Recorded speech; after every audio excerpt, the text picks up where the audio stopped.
Néstor, como siempre, muchas gracias por atendernos. Primero que nada, te pido que nos detalles el fallo en contra de Cristina del día de hoy.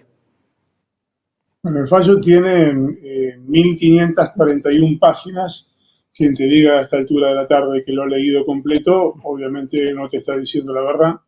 El tribunal igualmente entregó un resumen sobre los principales contenidos del fallo.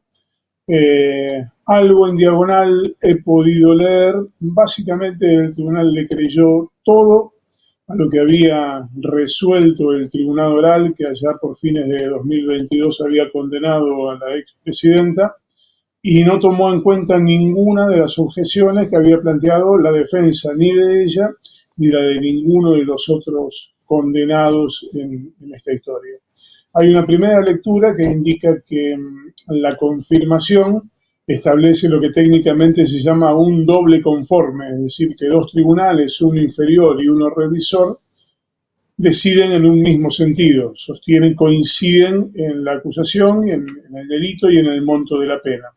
Esto lo que hace es evitar una dilación en el tiempo. Si, por ejemplo, le hubieran rebajado o aumentado la pena a alguno de los imputados, lo que habría pasado es que tendrían derecho todas las partes a una revisión horizontal, a un recurso de casación horizontal, es decir, que otra sala del mismo tribunal que hoy dictó esta condena revisara a ver si estaba todo bien. Bueno, eso no va a pasar. La próxima estación es la Corte Suprema. La causa va a estar llegando allí, estimo yo, que en el mes de febrero del año que viene, después de la feria judicial, y a partir de ahí puede pasar un mes, un año, o dos, tres, lo que la Corte decida, hasta tanto o quede firme o modifique o revoque o anule la sentencia. Ahora es toda una cuestión azarosa. Si me pedís un pronóstico, yo creo que hoy está más cerca de la confirmación que de la revisión o la modificación del fallo. Néstor, un poco retomando el final de tu respuesta, la Corte Suprema está en este momento en tensión. De hecho, el gobierno de Javier Milei presentó dos candidatos para integrar el máximo tribunal, García Mansilla y Ariel Lijo. Dentro de esas tensiones y esas negociaciones, como digo, ¿qué se puede esperar dentro de todo este caos respecto a una posible ratificación o no de la condena a la expresidenta? Bien, las designaciones de Lijo y García Mansilla hoy están paralizadas. Esta mañana el senador José Mayán, senador del Frente de Todos, creo que de ninguna manera el bloque del Frente de Todos va a avalar las designaciones de ambos, con lo cual ahí está empantanado. A partir del 29 de diciembre, que es el día en que se jubila Maqueda, la Corte quedará con solo 3 integrantes. Para fallar, para sacar un fallo necesita unanimidad. En el caso de que no lo haya, tienen que llamar a conjueces. Es decir, que podría ocurrir que para la confirmación o la modificación de la condena contra Cristina Kirchner tuvieran que ir a pedir jueces prestados a otros tribunales, a otros fueros. No te podría hacer un pronóstico respecto de qué es lo que va a terminar ocurriendo. Sí entiendo que los tiempos no van a ser breves, no van a ser cortos. Y hoy técnicamente la expresidenta todavía goza del principio de inocencia, pese a que hay 2 sentencias condenatorias en su contra, y no ha perdido ninguno de los derechos sociales y políticos hasta tanto la condena no quede firme, y eso todavía no ha pasado porque falta que se pronuncie la Corte. ¿Qué es lo que puede pasar? Bueno, básicamente que pueda ser candidata, en el caso de que así lo deseara, para las elecciones de 2025, y luego, en el caso de que quedara firme la sentencia, pues debiera ser removida del cargo, porque pesaría sobre ella una inhabilitación perpetua para ejercer cargos públicos. Néstor, te quiero consultar, yo mencionaba tu nota de hoy en Tiempo Argentino y creo que va en esa línea. Te quiero pedir que le cuentes al público cuáles son las principales irregularidades que hubo en este proceso judicial. La más importante de ellas es que hay un peritaje que indica que no hubo sobreprecios. Si no hubo sobreprecios, no hubo perjuicio para el Estado. Si no hubo perjuicio, la conclusión lógica es que no hubo delito. Sin embargo, el tribunal considera que sí hubo delito y que hubo un favorecimiento a las empresas de Lázaro Báez dirigido directamente desde la Presidencia de la Nación. El tribunal descarta esta argumentación que surgió durante el juicio, que el presupuesto para estas obras fue aprobado por el Congreso en la ley de presupuesto y que además el manejo, la ejecución del presupuesto constitucionalmente está a cargo, así lo establece la Constitución, del jefe de gabinete.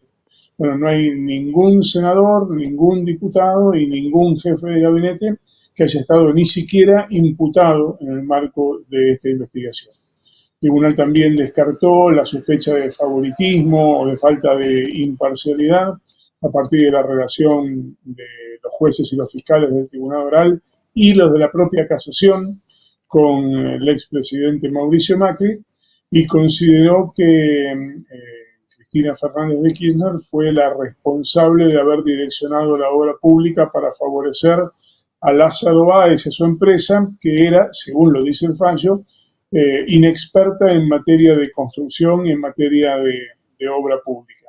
El fallo no termina de explicar cómo es posible que haya una responsabilidad de la cabeza del Poder Ejecutivo y no la haya de quien administra el presupuesto y tampoco del ministro del área.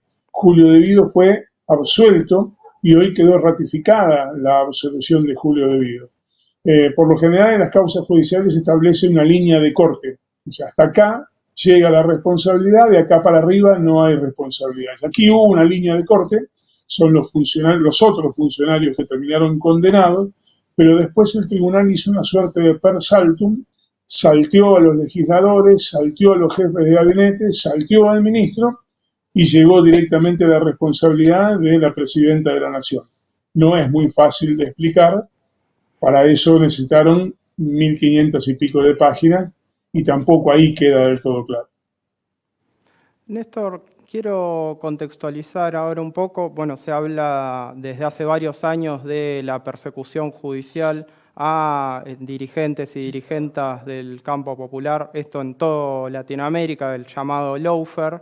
Te quiero preguntar cómo se puede leer en ese sentido esta condena y también ligado a esto, creo que hay una cuestión que tiene que ver que durante el gobierno de Mauricio Macri los lazos entre el Poder Ejecutivo y el Poder Judicial eran mucho más directos, eran mucho más explícitos. Te quiero preguntar en ese sentido, ¿cuál es la relación entre el gobierno de Javier Milei y este proceso judicial, este proceso de lawfare, de persecución judicial, y justamente el Poder Judicial que lo lleva adelante? Mira, el gobierno de Javier Milei no tiene operadores en el Poder Judicial, como sí los tuvo el gobierno de Néstor y de Cristina Kirchner, especialmente el de Cristina Kirchner, y como sí, por supuesto, los tuvo el gobierno de Mauricio Macri. Hoy no se observa gente vinculada con el gobierno de Javier Milei haciendo lobby o trajinando los pasillos. Sin embargo, hay como una suerte de objetivo en común, de un común denominador, que es que Comodoro Pi, al igual que las principales espadas del gobierno de Javier Milei, tienen algo que los une, que es la repulsa visceral, el odio casi que sale de las tripas respecto del personaje de Cristina Fernández de Kirchner. Esto significa que fallaron deliberadamente en su contra. Bueno, el kirchnerismo dice que efectivamente que así fue. En estas 1500 páginas de hoy hacen un esfuerzo enorme para decir, no, acá no hubo una persecución. De hecho, el juez Gustavo Hornos, que había pedido agravar la situación de Cristina Kirchner con la figura de la asociación ilícita, duplicando los años de cárcel, él expresamente dedica varios párrafos de su voto a decir que no hubo lawfare. Entonces ahí hay una disputa que es opinable desde afuera, pero que en los hechos termina convirtiéndose en una herramienta para solidificar y para justificar la condena, que insisto, a partir de hoy, ya a menos que la Corte detecte una gravísima irregularidad de procedimiento, una arbitrariedad muy grande, la cuestión de hecho y prueba ya no vuelve a discutirse.